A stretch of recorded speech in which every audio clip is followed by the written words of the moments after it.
오늘 말씀 읽으니까 딱 내용이 들어오시나요? 어떠신지 모르겠어요. 뭐 좀 복잡해 보이죠? 뭐 이상한 지명들 많이 나오니까 읽기도 이렇게 쉽지 않고 그런 그 분위기입니다. 그래서 이렇게 딱 읽으면 이렇게 딱 들어오지 않을 수 있는 건데요. 그러나 사실 그 이렇게 표현 또 발음 이런 것이 어렵지 내용 자체는 너무너무 간단합니다. 그 내용이 간단한 것은 유다 지파에게 분배된 땅을 이야기하죠. 그러니까 12지파가 있는데 유다 지파에게 주어진 그 땅, 거기에 국한해서 지금 이야기하고 하는 겁니다. 그 땅의 범위를 얘기하고 있고 그 땅을 소유하게 된 과정을 묘사하고 있죠. 그래서 1절부터 11절, 12절까지는 그 유다 지파의 경계선을 이야기합니다.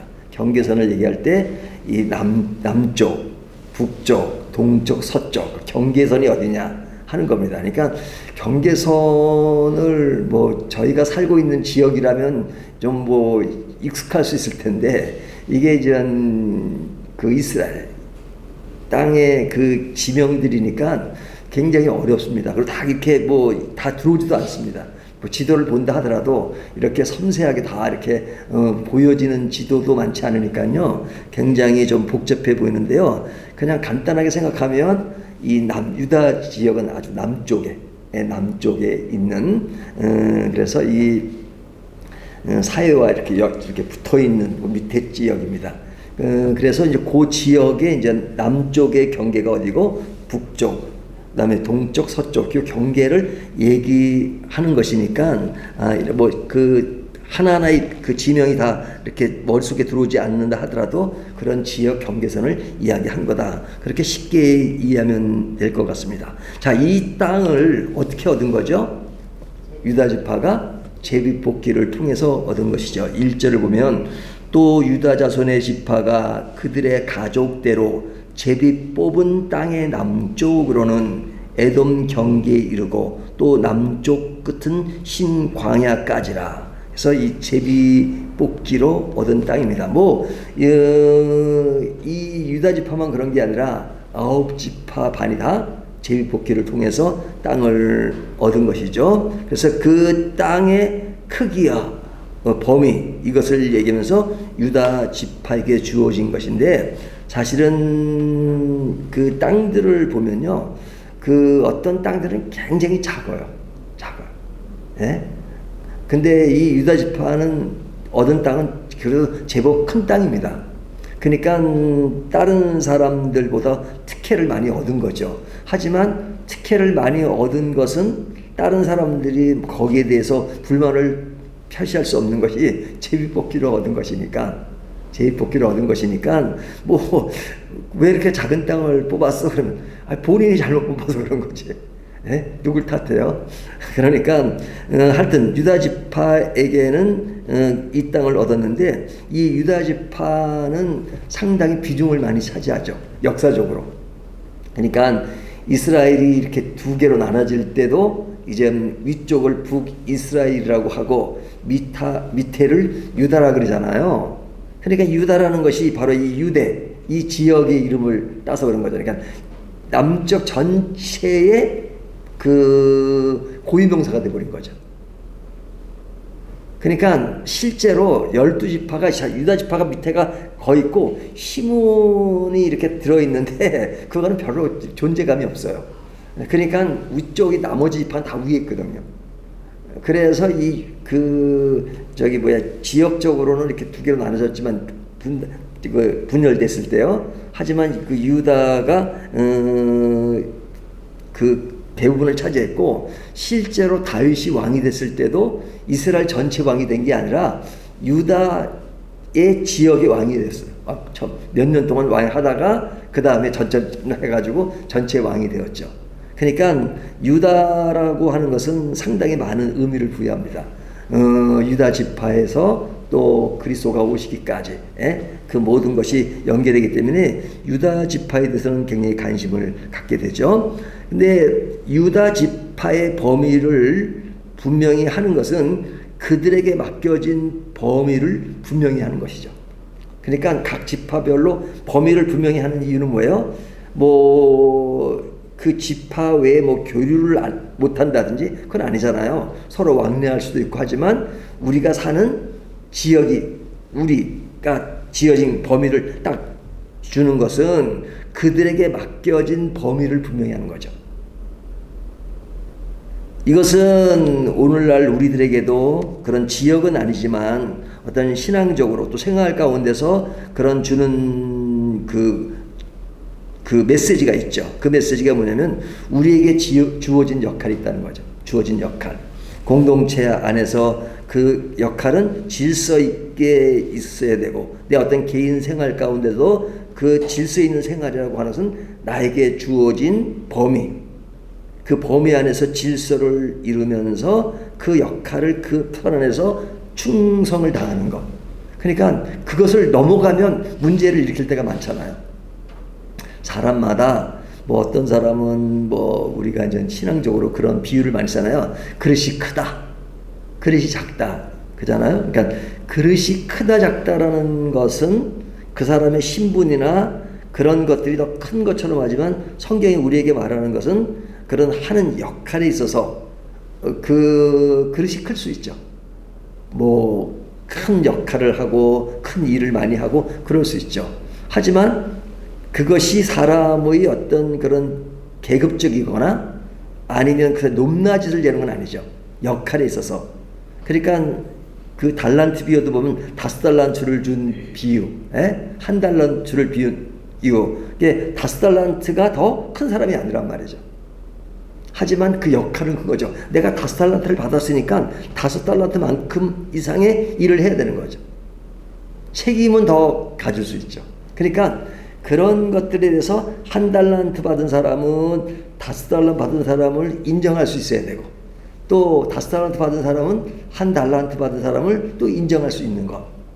그러니까 사람의 역할이 다른 것이지 그 역할을 서로가 뭐 어떤 등급을 재는 그 기준이 아니라 서로가 존중하되 그 일을 그 맡은 범위 내에서 충성을 다하는 것.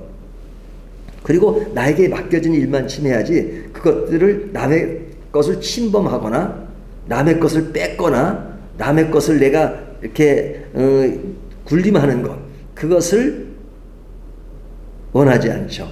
그래서 이 말씀 속에 12지파에게 구분을 했는데 특별히 오늘 본문에서는 유다 지파의 경계선은 바로 어떤 개인적으로 공동체 안에서나 개인적으로 그 범위와 역할에 있어서 그 균형을 찾는 것이 얼마나 중요한가 하는 것들을 교훈하고 있죠.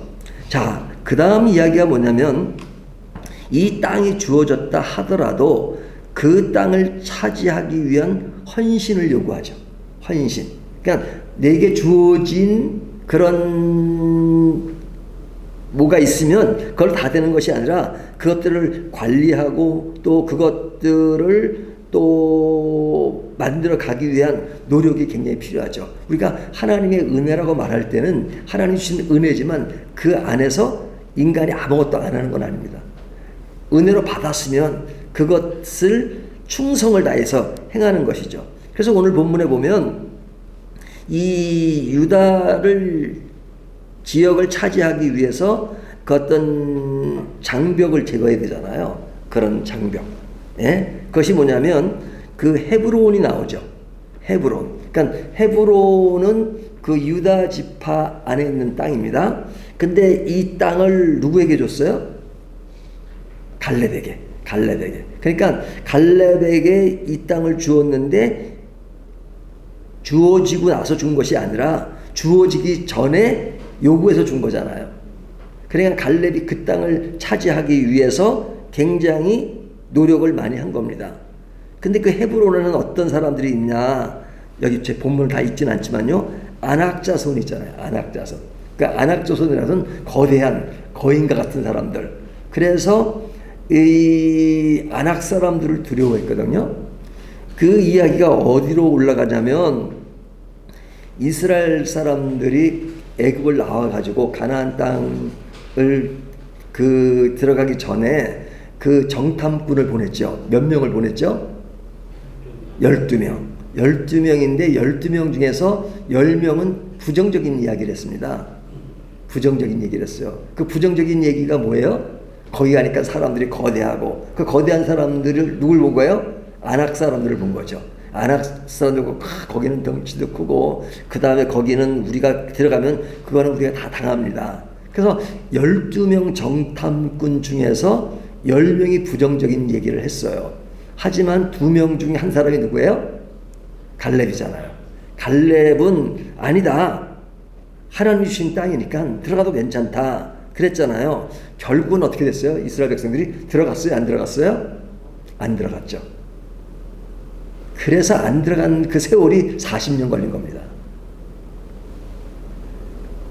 그러니까 이스라엘의 과거 전적을 보면 이 아낙 족속을 무서워하는 그런 것이 있는데, 이제 요단강을 건너서 40년이 지나서 그 당시에 이제 갈렙의 나이가 85세가 된 거죠. 그 땅에 들어가서 헤브론을 달라고 할 때 그 헤브론에 누가 사는 사람들이 있었냐? 아낙 자손들이. 그러니까 그 갈렙이 그 땅을 차지하기 위해서는 그 본문에 보면 아낙 사람들을 친 거죠. 그 치고 나서 그 헤브론을 뺏게 됩니다. 그러니까 이 과정을 거쳐서 지금 갈렙은 이 땅을 얻게 되죠. 그것이 14절 15절 갈렙이 거기서 아낙의 소생 그 세 아들 곧 세세와 아히만과 달메를 쫓아내었고, 거기서 올라가서 드빌 주민을 쳤는데 드빌의 본 이름은 기랴세벳이라. 그러니까 지금 그 갈렙이 올라가서 이제 헤브론을 치고, 그 다음에 다른 지역 거기 보면 드빌이라고 드빌 주민들을 또 이렇게 점령해서 이제 그것을 얻게 되는데, 이 뒤에 얻는 것은 본인이 직접 얻는 것이 아니라 이제 이것을 점령하는 사람에게 내 아내를 주겠다 해서 그 일을 맡은 사람이 누구예요? 온니엘. 예. 그러니까 그 사람이 그 점령하고, 그래서 그 대가로 갈렙의 딸 악사를 주게 되잖아요. 그러니까 이런 일들을 통해서 그 일을 완성하게 되는 겁니다. 그러니까 하나님이 주신 그 분배한 그 땅을 차지하기 위해서는 가만히 있는 것이 아니라 노력하고 열심히 뛰고 또 헌신해야 되고 하는 것을 보여주고 있죠. 이것이 오늘 본문은 이 두 가지를 이야기합니다. 유다 지파의 경계선이 어디까지고 범위가 어디까지냐. 그 범위가 우리 개인에게 적용할 때 범위가 주어진 것은 나의 어떤 삶과 사역의 범위를 알고 그 질서를 유지하는 그런 메시지를 준다면 그 일을 위해서는 또한 헌신을 필요로 한다 하는 것을 본문이 말씀해 주고 있죠. 저희가 주일날 창세기를 묵상하고 있는데, 창세기에서 아담과 하와는 에덴 동산에 살았잖아요. 죄를 짓기 전에. 근데 그 죄를 짓기 전에 하나님이 에덴 동산에서 그들에게 주신 소명이 뭐예요? 번성하고 또 정복하고 충만하라 그러잖아요. 그러니까 하나님이 주어진 은혜의 여건 속에서도 하나님은 가만히 있기를 원하는 것이 아니라 생육하고 번성하고 충만하라 이렇게 말씀하십니다. 그것은 인간이 끊임없이 노력하고 충성을 다하고 신실한 것을 원하는 것이죠. 은혜를 주었으니까 은혜를 가만히 있는 것이 아니라 관리하고 가꾸는 것이 우리에게 주어진 사명입니다. 나에게 주어진 경계를 바로 인지하고 그것에 헌신하는 그 모습, 그것이 오늘 본문을 통해서 우리에게 주는 교훈입니다. 이런 교훈을 따라서 우리의 범위와 우리의 삶의 영역과 그리고 우리의 헌신이 어떠해야 되는가 하는 것을 생각하는 저와 여러분이 되시기를 주님의 이름으로 축원합니다.